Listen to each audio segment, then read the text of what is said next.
What do you get when you combined the Sorcerer Supreme with an arrogant doctor? Doctor Strange, who will be joining the ranks of heroes on the big screen in 2017. So while you do have 2 years to make yourself seem like the biggest fan of Doctor Strange, I've decided to do all the work for you.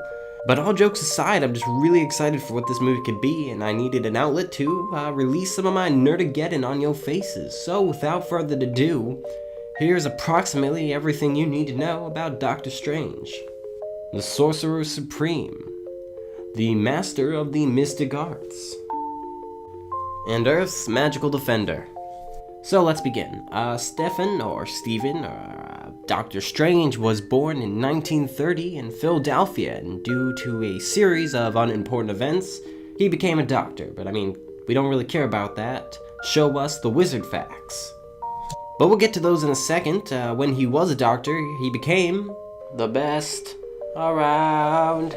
And this made him very arrogant, and a few family deaths later, he got in a car accident that made his hands, stupid, and thus ended his medical career. Whilst looking for something to fix his hands, Doctor Strange found the Ancient One, a magic man that can apparently fix hands and do all that other magic stuff. Shortly after fixing his hands, the Ancient One decided that he was going to teach Strange how to be a wizard, a sorcerer, and after a few years of training, he was a full-fledged sorcerer and could do all that awesome sorcerer crap. He could fly, teleport, make shields, etc., but perhaps some of his most powerful moves came from his blingage. One example of this is the Eye of Agamotto, which allows him to pierce through illusions and probe minds, amongst other things. Two of his biggest rivals are Mordo, a wizard that sucks at being a wizard, but likes to bully Strange in hopes to take over the world, and Dormammu, leader of the Dark Realm, the Dread One, Eater of Souls, Lord of Chaos, only guy with more titles than Doctor Strange, unofficially, who, you guessed it, wants to take over the world. Also, it may be important to note that the Marvel movies appear to take place in the Ultimate Earth, Dimension 1610.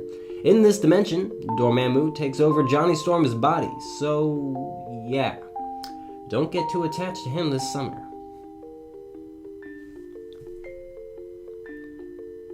Congratulations!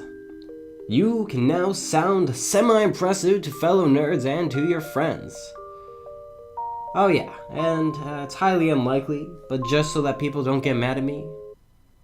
Warning, this video may contain spoilers.